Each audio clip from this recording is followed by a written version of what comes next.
Salmo de número 26. Antes de fazer a leitura, vamos orar. Senhor nosso Deus, nós queremos te agradecer pela tua palavra, agora nesse momento que vamos aprender mais do Senhor. Que o teu Espírito Santo fale ao nosso coração, nos instrua, corrija, exorte. E que cada dia, ó Pai, nós possamos confiar mais no Senhor, na tua palavra, dedicarmos a nossa vida inteiramente a conhecer a ti, ó Deus. Que nosso coração possa descansar no Senhor, pois sabemos que o Senhor é um Deus no qual é fiel e a nossa vida está depositada em Ti. Nos ajude a compreender a Tua palavra e que o Teu Espírito Santo abra o nosso entendimento. E é no nome de Jesus que nós oramos. Amém. Salmo de número 26, a palavra de Deus nos diz: Faz-me justiça, Senhor, pois tenho andado na minha integridade e confio no Senhor sem vacilar.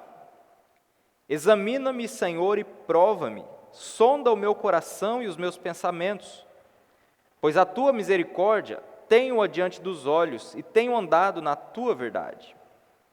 Não me tenho assentado com gente falsa e com os hipócritas não me associo. Detesto a assembleia dos malfeitores e com os ímpios não me assento. Lavo as mãos na inocência e assim andarei, Senhor, ao redor do teu altar, para entoar com voz alta os louvores e proclamar todas as tuas maravilhas. Eu amo, Senhor, a habitação da tua casa e o lugar onde a tua glória reside. Não colhas a minha alma com a dos pecadores, nem a minha vida com a dos sanguinários, em cujas mãos há crimes e cuja mão direita está cheia de subornos. Quanto a mim, porém, ando na minha integridade, livra-me e tem compaixão de mim. O meu pé está firme em terreno plano, nas congregações bendirei o Senhor.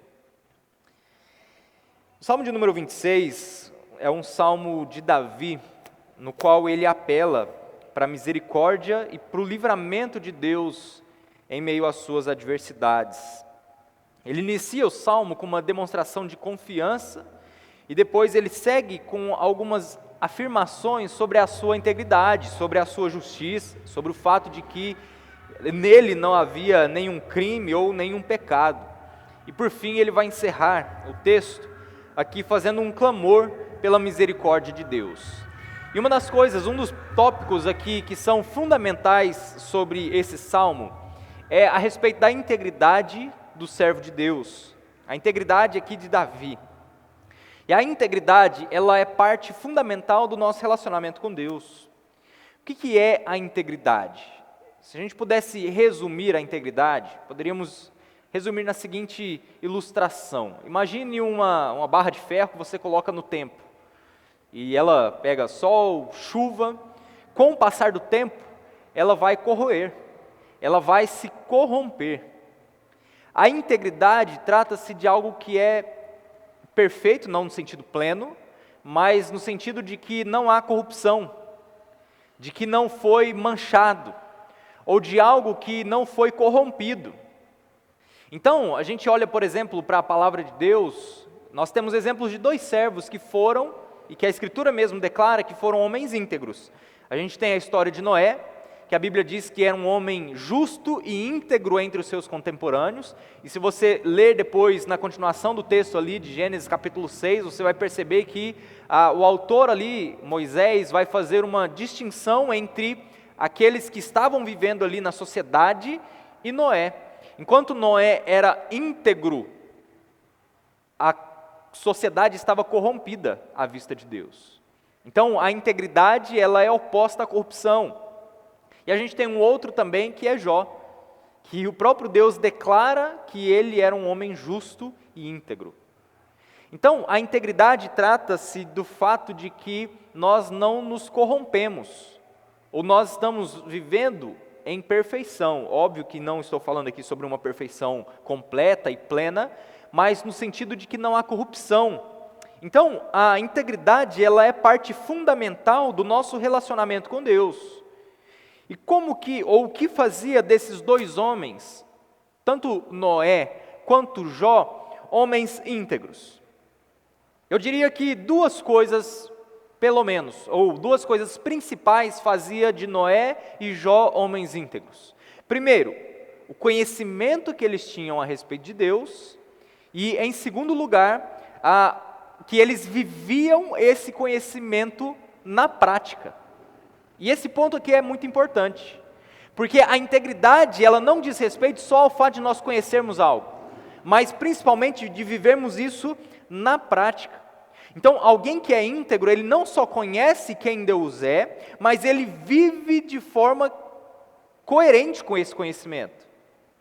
Ou seja, nós como filhos de Deus, nós sabemos quem Deus é, conhecemos ao Senhor.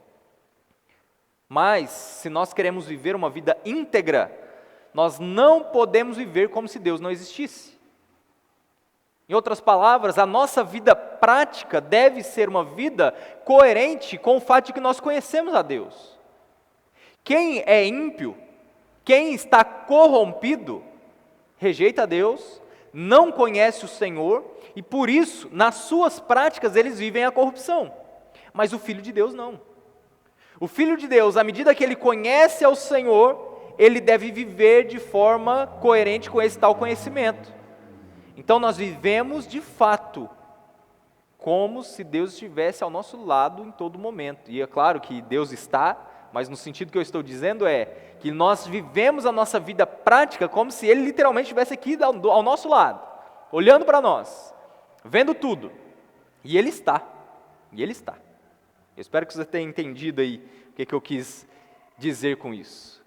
Então, veja aqui, as primeiras afirmações de Davi nesse salmo são afirmações que ele demonstra a firmeza e a confiança que o íntegro tem.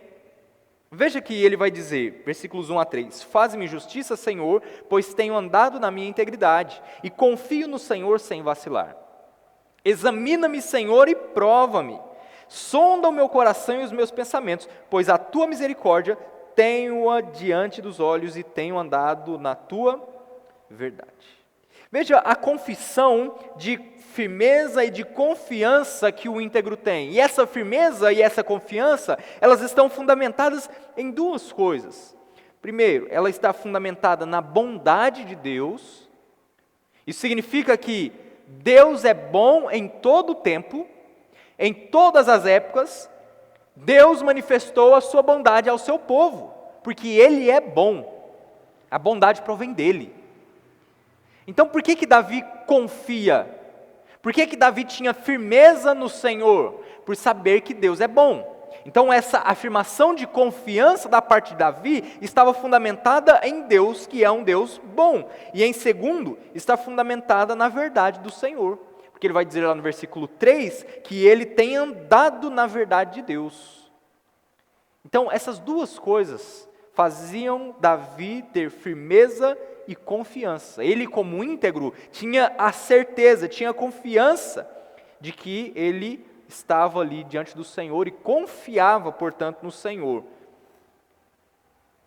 Perceba que quando a Escritura vai falar sobre a verdade de Deus, Jesus nos faz uma declaração importante. Em João capítulo 17, versículo 17, ele vai afirmar: santifica-os na verdade, a tua palavra é a verdade.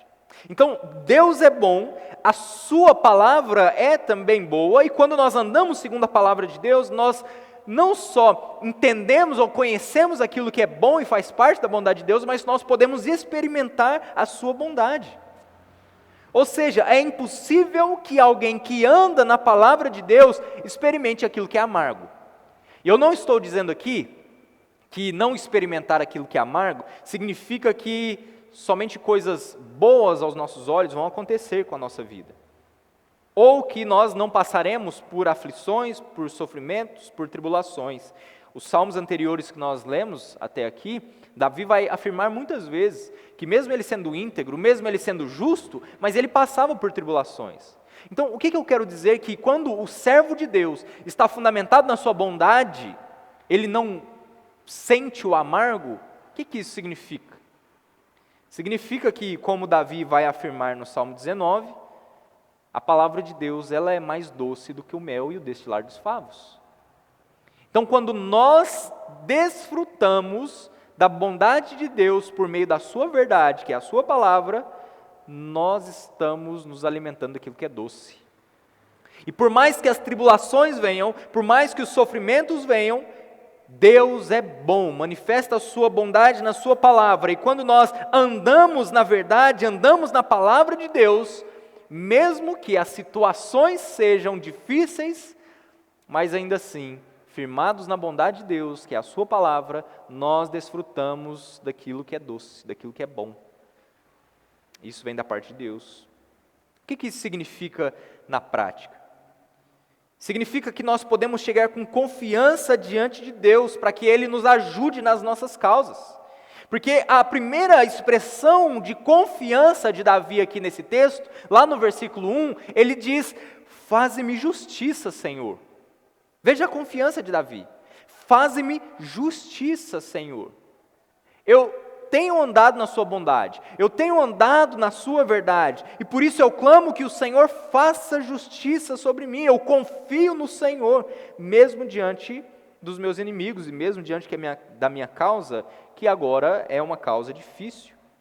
Davi sabia que andando segundo a palavra de Deus, tanto o seu coração quanto os seus pensamentos estariam alinhados na vontade do Senhor, ou na verdade do Senhor.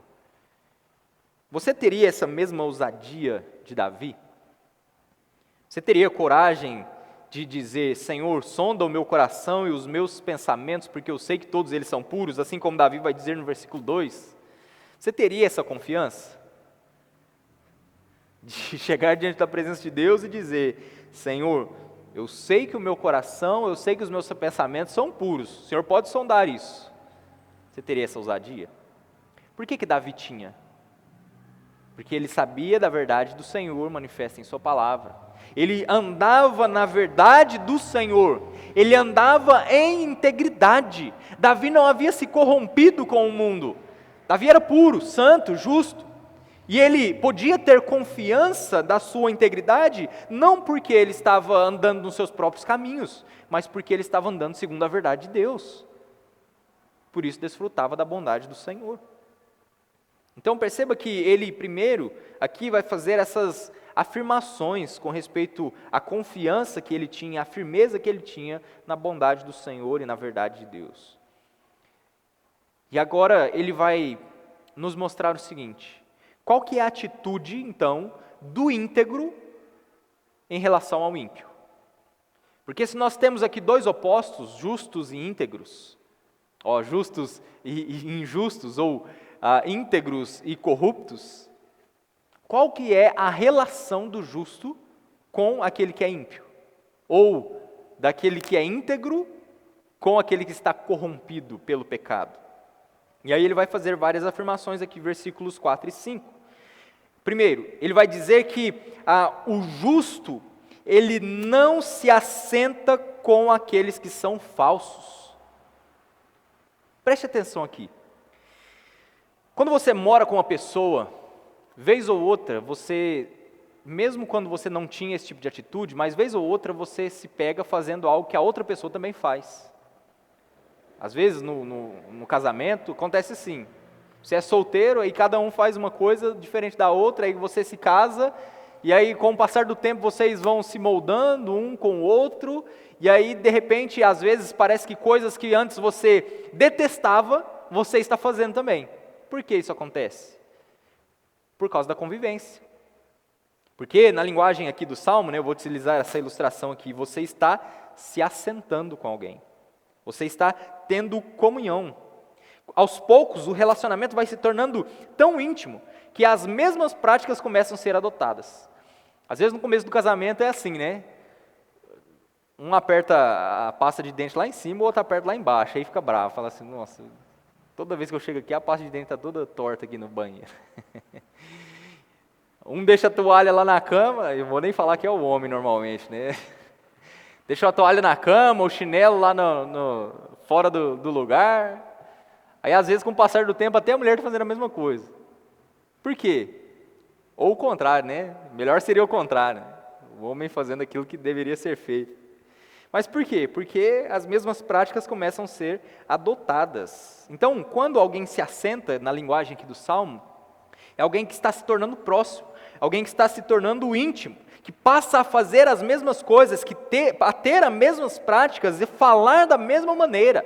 O que Davi está dizendo agora é que aquele que é justo, que é íntegro, ele não vai se assentar com aqueles que são falsos. Os falsos aqui são aqueles que são vazios de fala, quem vivem na vaidade, que dizem aquilo que é vazio, que da sua boca não sai coisas boas. Já esteve perto de pessoas assim? Pessoas que tudo que falam não acrescentam em nada. Se aquilo que ela fala fosse jogado no lixo, tanto faz, não faria diferença nenhuma. Esses são os falsos. Esses são aqueles que vivem na vaidade, usando aqui o que Eclesiastes vai dizer. Coisas vãs, coisas inúteis, coisas que são fúteis, que não acrescentam em absolutamente nada, que são pensamentos falsos, inúteis, que não auxiliam, que não instruem, mas são palavras completamente vazias. Esses são os falsos. Aquilo que eles falam não acrescenta em absolutamente nada na nossa vida. O que Davi está dizendo? Que o justo, que o íntegro, ele não se assenta, ele não tem comunhão com esse tipo de gente, com esse tipo de pessoa. Ainda, ele não se associa com aqueles que são dissimulados, ou, aqui na versão que nós fizemos a leitura, com os hipócritas. Ele não se associa. Aqui, no sentido de hipócritas ou dissimulados, é aquele que a sua vida é como se fosse uma fachada, apenas uma fachada. O dissimulado, ele esconde os seus próprios sentimentos, ou o hipócrita, esconde os seus próprios sentimentos. O hipócrita, ele esconde as suas intenções. Quando ele está próximo de alguém, ele age como se ele colocasse uma máscara e escondesse ali quem de fato ele é. Esse é o hipócrita, esse é o dissimulado. Ele vive para trapacear. Por fora, ele parece até mesmo uma boa pessoa, mas no seu interior, por dentro, seus objetivos são apenas destruir. Então, por fora, parece algo, mas por dentro. Interessante aqui, porque não sei se você já ouviu, tem uma rua lá em Nova York, muito famosa, que tem um monte de letreiro. E um dos principais letreiros que existe lá, num prédio, talvez seja ali um dos principais lugares naquele letreiro, o prédio é vazio. Por que o prédio é vazio? O dono, ele preferiu colocar ali só para propaganda do que colocar ali o prédio para alugar, porque era muito mais rentável para ele só colocar aquele letreiro gigante ali, porque é a Times Square, é o principal lugar ali. É como esses dissimulados, esses hipócritas. Você olha por fora, acha que tem alguma coisa lá no seu interior, mas não tem nada. É vazio. Por fora, lá o letreiro bonito, mas por dentro, todo vazio. Esses são os dissimulados, esses são os hipócritas. Vivem para trapacear, suas intenções não são de fato demonstradas, até que ele de fato se revele. E o que o justo não faz? Ele não se associa com esses dissimulados, com esses que são hipócritas. Ainda, ele detesta a assembleia dos malfeitores. Ele aborrece, ele é inimigo dos malfeitores. Ele não aceita as obras dos malfeitores, daqueles que vivem no pecado. Ele não assume para si a responsabilidade de ajudar aquele que é malfeitor, aquele que quer fazer o mal. Pelo contrário, ele aborrece as suas práticas. Esse é o íntegro, esse é o justo, esse é o Filho de Deus. Não se associa, não se assenta, ele não se junta com aqueles que são malfeitores. Não está assentado, ou ele detesta, ele odeia o ajuntamento deles, a assembleia deles. E aí veja, ele continua no versículo 5 e diz: e com os ímpios não me assento. É como se ele estivesse agora fazendo um complemento àquilo que ele acabou de dizer. Lembra do Salmo de número 1? Quem é o bem-aventurado? Que o bem-aventurado não é o homem que anda no conselho dos ímpios, não se detém no caminho dos pecadores e não se assenta na roda dos escarnecedores. Mas o seu prazer está na lei do Senhor e na sua lei medite dia e noite. Depois faça isso em casa. Leia o Salmo 26 e leia o Salmo de número 1. Você vai ver que praticamente o teor central do Salmo é o mesmo. Lá no Salmo de número 1 vai dizer que aquele homem que é bem-aventurado, ele tem prazer na lei de Deus e ele rejeita o ímpio. E aqui no Salmo, nós vimos lá no início, lá nos primeiros versículos, que o justo, o íntegro, ele ama ao Senhor, ele confia na sua bondade, ele anda na verdade de Deus e por isso rejeita também os ímpios junto com as suas obras. Então perceba que interessante, porque o que dá direção para que o justo, para que o íntegro não ande na perversidade, não ande na maldade, é a verdade do Senhor. É a bondade de Deus que está revelada na sua palavra. Então, olha o que Davi vai dizer. Ele afirma a sua confiança em Deus, depois ele fala qual a atitude que toma diante dos ímpios, diante dos malfeitores, e qual é a sua atitude diante da vida espiritual. Versículos 6 a 8. Lavo as mãos na inocência, e assim andarei, Senhor, ao redor do teu altar, para entoar com voz alta os louvores e proclamar todas as tuas maravilhas. Eu amo, Senhor, a habitação de tua casa e o lugar onde a tua glória reside. A gente viu o que o ímpio faz, o justo faz com respeito ao ímpio. O que o justo faz com respeito à sua vida espiritual, então? Ele lava as mãos na inocência. Isso significa que o íntegro, ele é livre de culpa. Os homens que não andam na verdade de Deus estão, na linguagem do autor, com as suas mãos manchadas pelo sangue dos inocentes. Eles praticam mentira, eles são fraudulentos, eles são injustos, eles são dissimulados, mas o íntegro, o justo, ele não é assim. Pelo contrário, ele lava as suas mãos na inocência, ele é livre de toda culpa. Pelo fato de andar na verdade de Deus, ele então não anda nos caminhos de corrupção, porque ele é íntegro. Isso significa, irmãos, que nós também na nossa vida, nós precisamos lavar as nossas mãos na inocência. Ou seja, se nós temos a palavra de Deus como verdade absoluta para nós, se nós andamos ou dizemos andar na verdade de Deus, isso significa que tudo aquilo que é corrupção que vem desse mundo, nós abandonamos. Diante de Deus, o íntegro não é culpado de pecado porque ele foge do pecado, ele foge da maldade. E qual que é o motivo de lavar as mãos? É o fato de que ele agora está diante do Senhor com confiança para ter comunhão com o próprio Deus. O justo, ele tem desejo na presença do Senhor. Olha o que ele vai dizer: eu lavo as mãos na inocência e assim andarei, Senhor, ao redor do teu altar. Perceba que a confiança dele de estar na presença de Deus não vem por causa da sua própria justiça, mas vem da justiça que vem da palavra. Vem da palavra que o guia fora da corrupção do mundo. Vem da palavra que é a bondade de Deus revelada a nós. De forma que tudo o que nós precisamos para andar nesse mundo está ali, revelado. Nós estamos estudando a Confissão de Fé, Batista, de 1689. Nós estamos exatamente falando sobre as Escrituras, que são elas a nossa regra de fé e prática. E como já temos visto, isso significa, portanto, que tudo que nós fazemos, a forma que falamos, como pensamos, a maneira como nós andamos, agimos, as nossas escolhas, elas devem estar pautadas na Escritura. Para que andemos diante da presença de Deus, nós precisamos andar nos caminhos de Deus. Precisamos servir ao Senhor com integridade, com inteireza. E veja qual é a principal declaração do íntegro, do justo, do Filho de Deus. Qual é a sua principal declaração? Versículo 8. Eu amo, Senhor, a habitação de tua casa e o lugar onde a tua glória reside. Eu amo, Senhor, tua casa. Eu amo o lugar onde a tua glória reside. Essa é a principal declaração daquele que é filho de Deus. Ele ama estar em comunhão com o Senhor.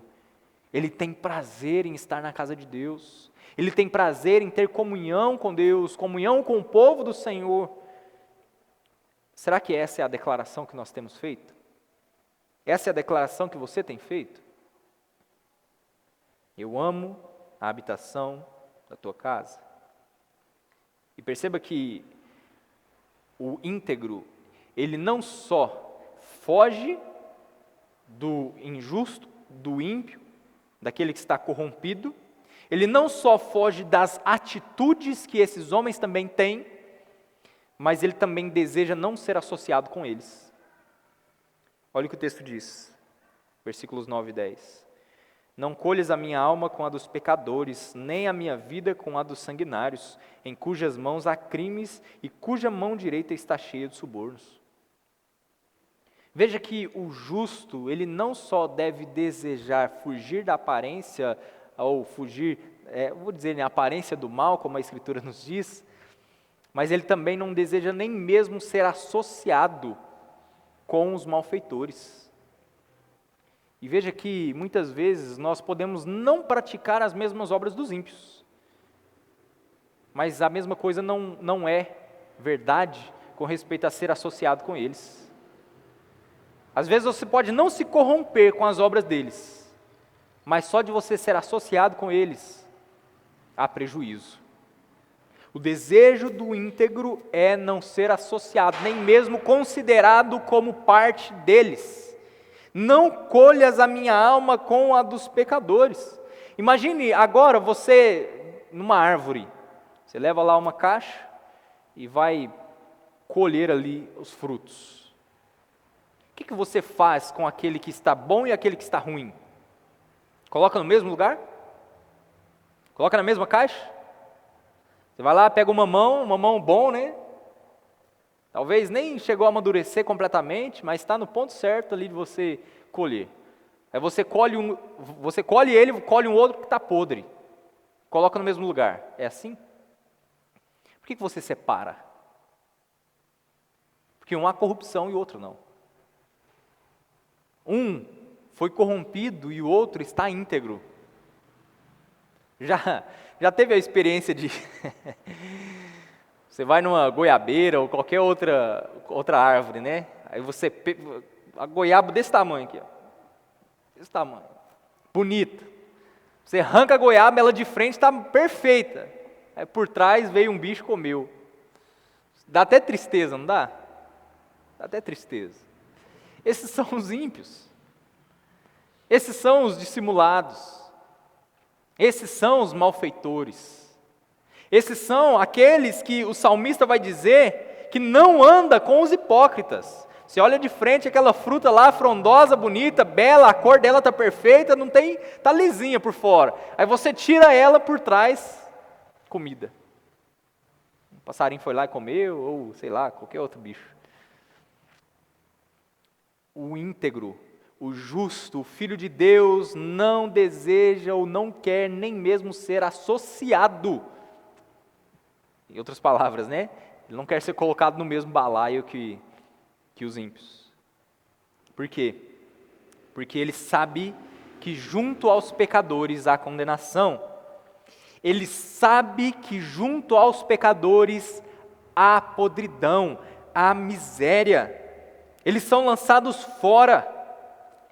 Então ele não deseja ser associado com eles, ele não deseja ser colocado no mesmo lugar que esses homens, porque ele sabe que o lugar deles é um lugar de condenação, de tormento, de fogo, de destruição, de miséria. Então o justo ele não deve ser associado, ou seu desejo não deve ser se associar com eles, porque só há podridão. E por isso então, olha a forma interessante como Davi encerra o texto, porque ele vai buscar a misericórdia de Deus, e veja como aqui é importante. Eu talvez diria que esse seja um dos fechamentos mais importantes que a gente tem aqui, ou um dos versículos mais importantes que a gente tem no Salmo. Por quê? Olha o que ele diz, versículos 11 e 12. Quanto a mim, Porém, ando na minha integridade. Livra-me e tem compaixão de mim. O meu pé está firme em terreno plano, nas congregações bendirei o Senhor. Veja aqui. Porque olha aqui o argumento de Davi até agora. Ele tem confiança em Deus, ele está firme no Senhor, por quê? Porque Deus é bom e Ele manifesta a sua bondade na sua palavra, na sua verdade. Então Davi está dizendo, eu ando na verdade de Deus, e por isso eu tenho confiança, eu tenho firmeza. Isso significa então que eu, estando na verdade de Deus, não me ajunto com os ímpios, com os corruptos. Eu não quero ser associado com eles. Eu não quero que quando as pessoas se lembrem de mim, se lembrem que eu estou agora no meio também de pecadores, de ímpios, de corrompidos. Por isso, eu vivo na justiça, eu lavo as minhas mãos na inocência, eu quero andar na presença de Deus, não é na presença dos ímpios que eu quero estar. Eu não quero ser associado com os pecadores, eu quero ser associado com o Senhor. E preste atenção aqui, quando você lembra de Davi, você pode até se lembrar dos pecados que ele cometeu. Você pode até se lembrar dos erros que Davi teve em sua vida. Mas eu tenho certeza que a maior parte das vezes que você se lembra de Davi, você se lembra de alguém que estava andando com Deus. Não é? Seria diferente talvez de outros homens que nós encontramos na Bíblia. Você pega, por exemplo, Saul, que foi rei antes de Davi. Quando você fala de Saul, qual que é a primeira coisa que vem na sua mente? A desobediência, a rejeição. Não é? Mas Davi, você se lembra talvez do pecado dele com Batseba?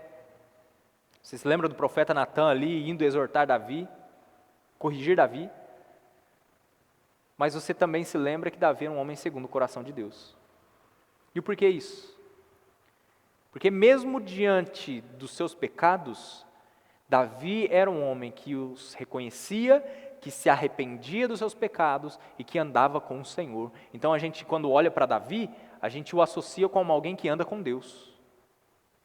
Você tem Enoque, você tem Noé, você tem Jó, homens que estão sendo associados não como pecadores, mas sendo associados com o Senhor, porque amavam o Senhor, porque andaram junto do Senhor. E aí Davi diz, eu não quero ser associado com os ímpios, eu quero ser associado com o Senhor. E aí ele busca a misericórdia de Deus. Por que Davi busca a misericórdia de Deus? Porque Davi clama aqui, encerrando o texto, dizendo, Senhor, me livra e tem compaixão de mim. Porque Davi sabe que como pecador, ele não merecia o livramento de Deus, e muito menos as bênçãos do Senhor. Ele sabe que como pecador merecia a justa e santa ira de Deus, que como pecador ele merecia o julgamento do Senhor. Ele sabe que embora buscasse uma vida de integridade, ele ainda estava fadado ao fracasso, ao pecado, porque ele era pecador como nós. Mas por que ele clama a misericórdia de Deus? Porque ele sabe que Deus é misericordioso. Ele sabe que Deus é bom. Ele sabe que Deus, apesar dos seus pecados, o salvaria, o livraria agora, não só dos seus inimigos, mas também das mazelas do seu coração. Como que Deus é apresentado aqui nesse salmo? Deus é apresentado como o nosso auxílio nas tribulações. Deus é aquele que sonda o nosso coração. Deus é bom. Ele é o autor de toda a verdade, revela a sua verdade na palavra. Deus é aquele a quem nós devemos louvor e testemunho. Ele vai dizer aqui em um desses textos, no versículo 7, que em voz alta louvaria e proclamaria as maravilhas do Senhor. Deus é aquele que cumpre a sua justiça e Deus é misericordioso. Então veja que Davi confiava, estava firmado no Senhor, porque Deus é bom. Ele não estava junto aos pecadores, não desejava ser associado com eles, mas clamava a misericórdia de Deus para que Deus não só o perdoasse, mas para que Deus também não trouxesse ira e condenação sobre a sua vida. Para nós encerrarmos, o que nós podemos então trazer aqui de ensinamento para nós? Primeiro, Para andar na vida de integridade, nós precisamos conhecer a Deus e viver na sua palavra. A Escritura vai nos dizer que a fé sem obras é morta. Dizer que tem fé, mas não praticar aquilo, é uma fé morta.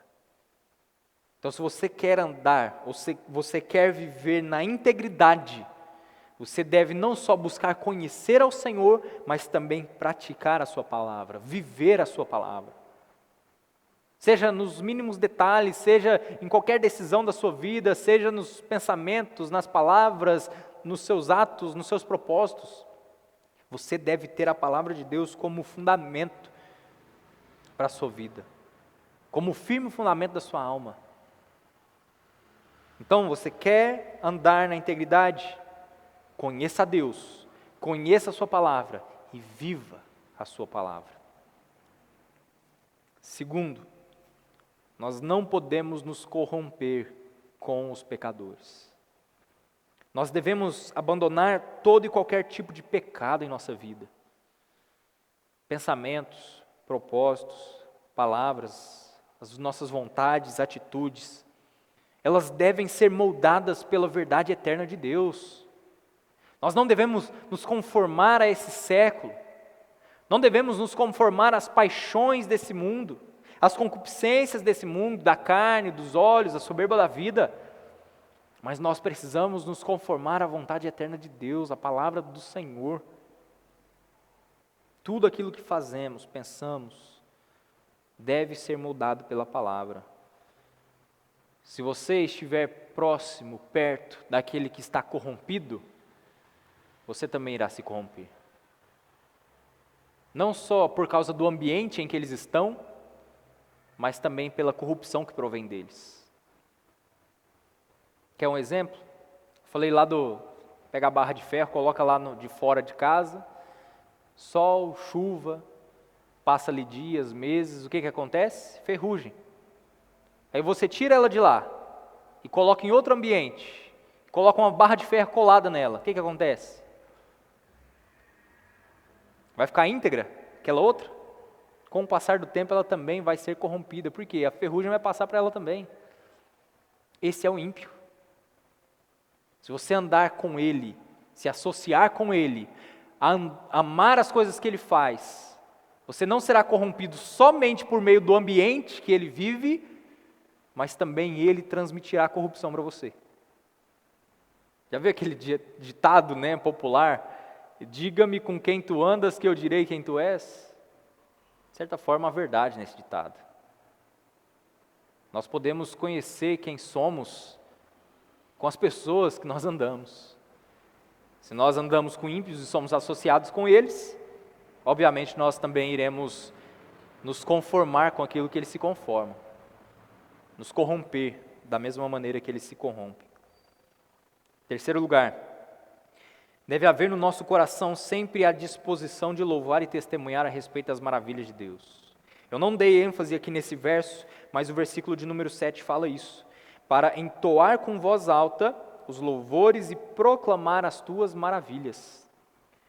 A partir do momento que nós conhecemos ao Senhor, desfrutamos da sua bondade, nós buscamos agora habitar juntamente com o Senhor, lavar as mãos na inocência para então proclamar quem Deus é.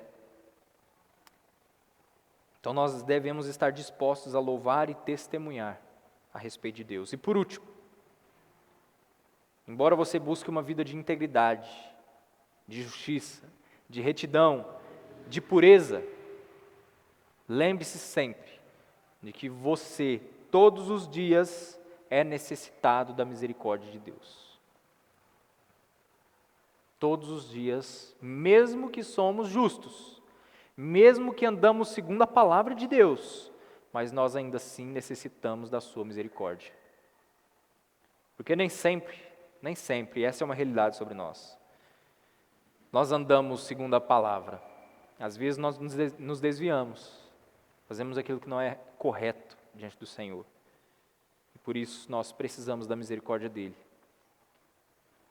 Nós precisamos nos arrepender, confessar os nossos pecados e clamar a sua misericórdia. Vamos orar? Senhor, nós queremos te agradecer pela tua palavra e continuamos clamando que o teu Espírito Santo esteja aplicando a tua palavra em nosso coração, falando conosco, ó Deus, pois reconhecemos a grande necessidade que temos do Senhor. Nós queremos te louvar, ó Deus, por mais um dia que o Senhor nos concede, agora na tua casa, podendo aprender mais do Senhor e também colocar diante do Senhor nossos pedidos e agradecimentos. Nós pedimos, ó Pai, tua misericórdia, que o Senhor nos ajude a vivermos uma vida de integridade diante da tua presença. Nós oramos no nome do Senhor Jesus. Amém.